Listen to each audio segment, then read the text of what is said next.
이번 총선에서 더불어민주당 압승을 했죠. 이 기세를 몰아 21대 국회가 끝나기 전에 여러 특검법을 처리하겠다며 여권을 거듭 압박하고 나서고 있는데요. 민주당 내부 분위기와 함께 정치권 현안 어떤 전략으로 이끌어 나갈지 더불어민주당 박주민 원내수석 부대표 전화 연결해서 이야기 나눠보도록 하겠습니다. 나오셨습니까? 네, 안녕하십니까. 전 대표님이라고 부를 뻔했어요. 원내대표님. 죄송합니다. 은평구가 60%가 넘는 지지를 받으면서 삼선 고지에 오르셨습니다. 당선 네. 축하드리고요. 간단하게 소회 먼저 부탁드릴게요. 네, 우선 많은 지지와 성원 보내주신 우리 은평 각 지역 주민분들께 진심으로 감사드립니다. 더욱더 열심히 일하고 꼭 성과들을 내서 그 지지와 성원에 대해서 빠른 속도로 보답해드리겠다는 말씀 드리겠습니다. 총선 승리, 압승을 거뒀는데요. 민주당 분위기 어떻습니까? 축제 분위기입니까? 아닙니다. 어제 내부 회의를 좀 했는데요. 네. 축제 분위기라기보다는 좀 더 준비하고 뭔가 좀 더 다독이고 하는 그런 모습이었어요. 네. 그래요. 굉장히 겸손한 분위기가 이어지고 있다 이렇게 보이는데요. 네. 총선 이후에 당내 상황이 빠르게 흘러가고 있는데요. 민주당에서는 차기 국회에서 이 거대 야당을 이끌 원내대표 선출 문제가 관심을 끌고 있습니다. 여기에 앞서 말씀드린 대로 의원님께서도 후보군에 오르고 계신 것 같은데요. 어떻습니까? 하마평에 오른 사람이 10명이나 되더라고요. 그래요? 그래도 의원님도 또 후보군에 있는 거 아닙니까? 아니, 제 이름도 들어가 있는데. 네. 하여튼 잘 고민하겠습니다. 네. 그렇군요. 네. 이번 총선까지 홍익표 원내대표가 함께 이끌어 왔는데요. 어떻게 평가하고 계세요? 사실 정부나 여당이 야당을 파트너로 생각해오지 않은 상황이었고, 네. 특히 이제 법사위원장이 이제 여당 소속이었기 때문에 정상적인 프로세스로 뭔가 법안을 처리하기가 굉장히 어려운 상황이었어요. 예. 그럼에도 불구하고 패스트트랙 지정이라든지 최종상병법 이제 그런 케이스가 되겠죠. 그리고 각 상임위에서 본회의 직회부 절차 이런 것들을 이용해서 그나마 입법 시스템을 좀 가동할 수 있었고요. 네. 더 나아가서 예산 같은 경우도 민생 예산, R&D 예산 현 정부가 대폭 삭감했던 것들을 저희는 굉장히 많이 노력해서 많이 좀 회복을 시켰죠. 그래서 전반적으로 저는 긍정적인 평가를 하고 있습니다. 네. 그렇군요.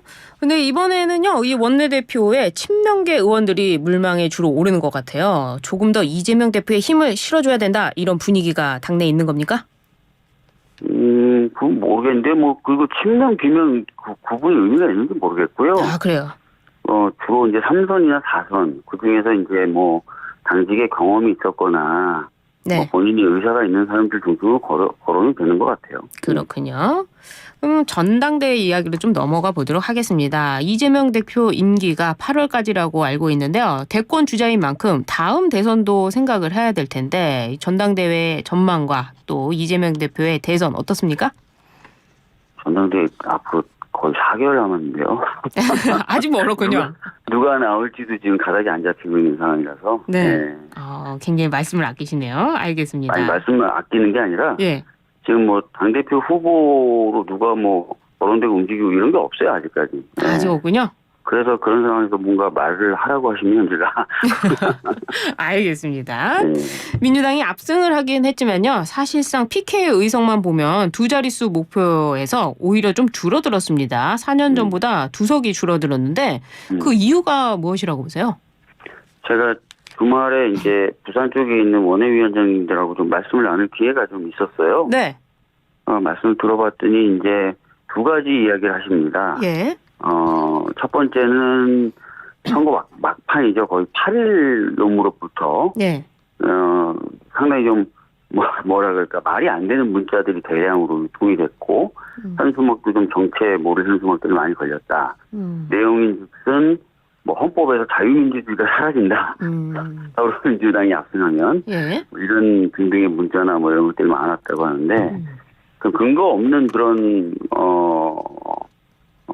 이야기들이 많이 돌았고 그런 것들에 영향을 미치지 않았나라고 조심스럽게 한번 생각을 해보고요. 예. 두 번째는 그럼에도 불구하고 각 지역에서 후보들이 얻은 득표율은 상당히 높았다고 봅니다. 그래서 저희들이 좀 잘 정비하고 그다음에 또 계속해서 노력을 하면은 이후에는 좀 더 좋은 성과를 거둘 수 있지 않을까 이렇게 보고 있습니다. 그렇군요. 헌법에 자유를 뺀다 뭐 이런 이야기가 돌았다. 또 사실은 표차가 적게 됐다 이런 말씀해 주시는데 반대로 그럼 수도권에서도요.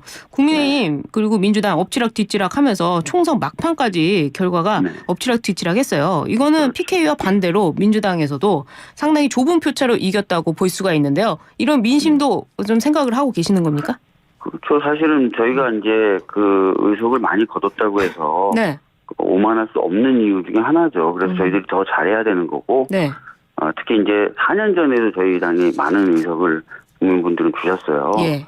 근데 그 많은 의석을 가지고 기대한 만큼의 일은 못했다라는 평가를 또 하시는 분들도 계세요. 그래서 이번에는 진짜 많은 분들이 기대를 걸어주신 만큼 예. 성과도 더 내고 또 할 수 있는 부분들을 더 찾아서 하고 하는 성실하고 겸손한 좀 믿음직스러운 그런 모습들을 보여주기 위해서 많은 노력을 해야 되겠죠. 네. 예. 아직 그 논란이 사그러들지 않는 것도 있는데요. 막말 논란, 또 편법 대출 논란 이런 부분들로 김준혁 후보 당선인 같은 경우에는 지역에서 굉장히 많은 무효표가 나왔다고 합니다. 이게 총선에서 미세하게나마 영향을 미쳤다고 보세요? 글쎄요. 뭐 해당 지역에서는 좀 영향이 있었다라고 전반적으로 보시는 것 같아요. 지역에서만 영향이 있었고. 많은 평가. 그러니까 제가 뭐 아주 뭐 디테일하게 다 분석할 수 있는 사람은 아니지 않습니까? 그래. 뭐 무효표의 이유로 그걸 꼽는 분들이 계시는 것 같더라고요. 그렇군요. 알겠습니다. 영남권 다시 좀 이야기를 넘어가 보면요. 친문계에서는 이재명 대표의 영남권 전략이 좀 부재했다. 또 친명계에서는 문재인 전 대통령 책임이 있다. 이렇게 보는데 이거 좀 개파 갈등의 목소리로 봐야 되는 겁니까? 제가 보기에 지금 단계에서 뭐 이렇다 저렇다 그런 평가를 하는 건 바람직하지 않은 것 같고요. 아까 말씀드렸던 것처럼 양쪽이 다 결집을 하는 상황이었던 것 같아요. 그리고 그 와중에 아까 제가 말씀드렸던 대로 근거 없는 마타도성 이야기들에 의한 부분도 좀 있었던 것 같고요. 그래서 네. 등등등 다 종합적으로 봐야 될 것 같습니다. 그래요. 그래도 뭐 총선 이후에 백서를 내놓듯이 총선에 대한 그래도 평가를 하니까 저희 시청자들을 위해서 저희가 질문을 드리는 거고요. 네. 예, 여러 가지 좀 이야기가 계속 나오고 있는데 김준혁, 양문석 후보에 대해서는 각종 단체들의 고소 고발건도 있었습니다. 논란을 계속 안고 가야 되는데 네. 이게 향후에 민주당에게 좀 리스크가 될까요? 글쎄요, 뭐 그 부분은 좀 살펴봐야 되겠죠. 그러니까 고소나 고발이 근거가 있는지 예. 등부터 지금 뭐 제가 또 이렇다 저렇다 말씀드리기 좀 어려울 것 같은데요. 네. 그래요. 한편 김준혁 당선인은 성균관장의 그 발언 사과를 했다고 하는데요. 근데 지난 12일에는 내가 한 발언이 역사적으로 어긋난 발언이 아니고 또 왜곡된 보도가 있었다. 교묘하게 포장됐다. 이런 발언을 했어요. 이건 사과인가요? 아닌가요? 그걸 저한테 자꾸 여쭤보시는. 그럼 입장이 없습니다. 그래도 뭐 당 차원에서 어떤 전략이라든지. 하신 질문도 아닌 것 같은데 제가 보니까. 하여튼 뭐 예. 그래서 그 질문하시는데 제가 답변할 수 있는 부분은 제가 충실히 좀 답변을 드리겠습니다. 예. 알겠습니다. 그럼 네. 특검법 처리 문제로 좀 넘어가 보도록 하겠습니다. 네. 5월 임시 주셨던 질문을 좀 하시죠. 예. 저는 뭐 여기 그 적힌 대로 또 질문을 드리는 거고요. 제가 뭐 네. 개인적으로 추가 질문은 없었습니다. 네. 예. 그래요. 예. 5월 임시회가 시작이 될 텐데요. 특검법 처리 문제가 쟁점 현안으로 떠오르고 있습니다. 민주당에서는 최상병 특검법 21대 내에서 처리하겠다는 입장인데요. 어떻게 보세요? 21대 내에서 최상병 특검법 처리를 하겠다라는 네. 게 저희들 입장이죠. 저희들 입장이고, 네. 대통령이 거부권 행사는 이제 대통령의 판단의 문제인데, 네. 저희가 대통령이 거부권을 전제로 놓고 뭔가 판단을 하는 것보다는 저희들이 계속 얘기해왔던 거, 그리고 맞는 방향으로 좀 가는 게 맞을 것 같습니다. 그렇군요. 그렇다면 대통령이 거부권을 행사하면요. 이 본회의 제의 절차 이전에 21대 의원들 임기가 끝날 가능성도 있는데 법안이 자동 폐기될 가능성도 있지 않습니까?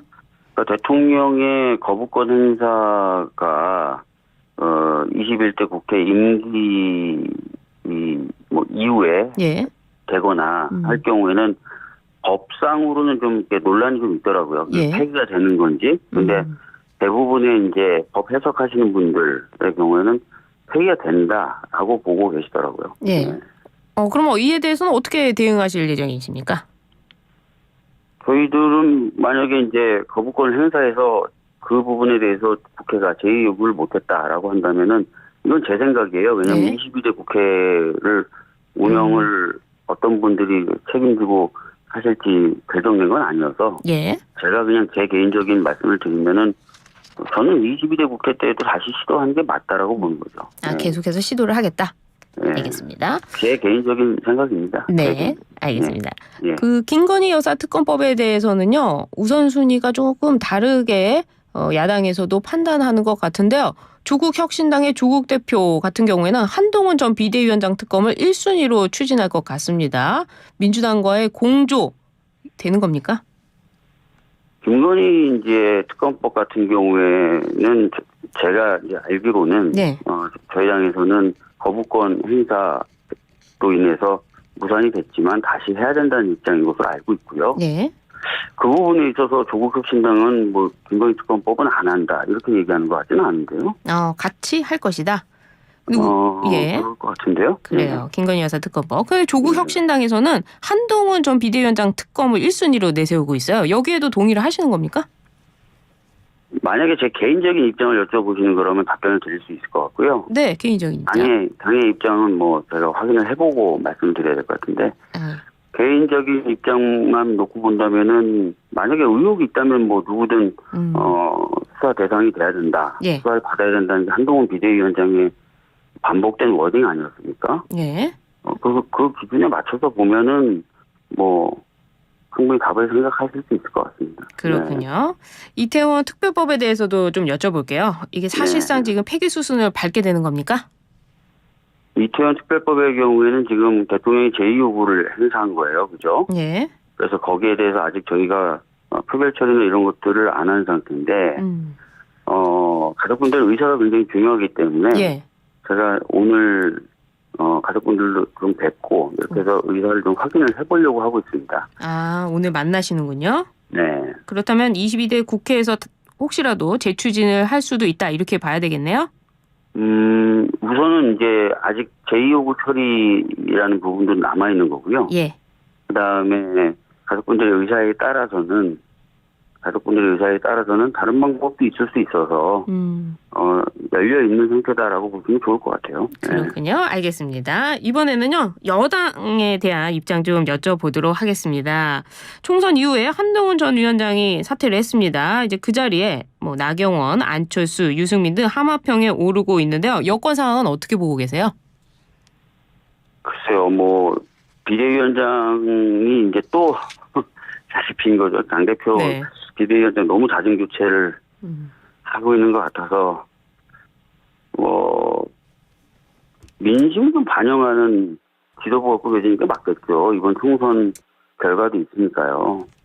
적어도 이제 야당과 소통할 수 있고, 국민의 뜻을 겸허히 알아들일 수 있는 분이 네. 비대위원장 하시든 당대표를 하시면, 그게 이제 총선에서 드러난 민의를 받아들이는 것 아닐까 싶고요. 예. 제가 뭐 다른 당 비대위원장은 누가 더 적절하다, 나경원 의원이 낫다, 뭐 이런 말씀까지 못 드리겠는데요. 네. 이 정치 뉴스를 다루다 보니까 여러 가지 좀 질문을 드리게 되는데, 참 내가 나경원이 적절한지 이런 얘기를. 네, 그래 알겠습니다. 그럼 뭐 대통령실 인선 한번 여쭤보도록 할게요. 지금 대통령실에 한덕수 국무총리, 이간섭 실장 포함 수석급 고위 참모들이 사의를 표명했습니다. 네. 대통령께서는 후임 인선에 신중한 모습을 보이고 있는데요. 민주당은 어떻습니까? 신중하셔야 되겠죠. 네. 이번 총선에서 드러난 그 민심을 좀 반영을 좀 하면 좋을 것 같다는 생각이 너무나 저희들은 강하고요. 네. 그러기 위해서는 아까도 뭐 제가 뭐 여당 비대위원장이 이런 분이 좋을 것 같다라고 말씀드렸던 것처럼, 야당 등 좀 이견 그룹과 소통도 할 수 있고요. 그 다음에 국민의 뜻을 좀 겸허히 좀 들을 수 있고, 또 대통령이 그동안 고집스럽게 해왔던 부분에 대해서 적절히 견제도 할 수 있는 사람이 좀 인사 대상이 되면 좋겠다라는 기본적인 생각을 갖고 있습니다. 그렇군요. 이재명 대표도 대통령께 영수회담 다시금 제안을 했는데요. 조국 대표도 이어서 대통령을 만나자 이렇게 제안을 했습니다. 이재명 대표 먼저 만나게 될까요? 윤 대통령 어떻게 보십니까? 윤 대통령이요? 네. 뭐 지금까지 스타일상이면 뭐 안 만나려고 하겠죠. 네. 안 만날 것이다. 지금까지 스타일로 보면요. 네. 이재명 대표도 안 만나고. 뭔가 좀 바뀐다면은 네. 인사부터 좀 바꿀 것 같고요. 그 다음에 이제 뭐 만남에 나설 수도 있겠는데 제가 봐왔던 윤석열 대통령 스타일상 그렇게 크게 바뀌진 않지 않을까라는 조심스러운 전망을 말씀드립니다. 안 만날 것 같다. 알겠습니다. 이 여당이 지금 메가시티 서울 구상을 내놨는데요. 현재 그곳에서 민주당 후보들이 줄줄이 당선을 됐습니다. 네. 예, 이렇게 되면 어떻게 되는 겁니까? 이 메가시티 구상은 그 진행자분께서도 잘 아시는 것처럼 네. 이 정부의 행안부조차도 이렇게 적극적으로 나서지 않았던 사안이에요. 네. 아시잖아요, 그거는.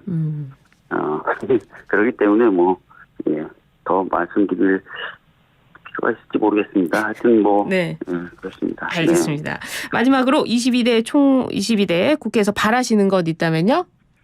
22대 국회 국가가 좀 여러 가지 어려운 상황을 겪고 있죠. 그러니까 저출생 위기도 그렇고 또 기후 위기로부터 촉발된 여러 가지 새로운 산업에 관련된 장벽들 이런 것들이 생기고 있는데 이런 것들을 저희들이 좀 잘 대처하고 성과를 좀 내는 그런 국회로 운영이 됐으면 좋겠다라는 말씀 드리겠습니다. 네, 알겠습니다. 오늘 인터뷰 감사합니다. 네.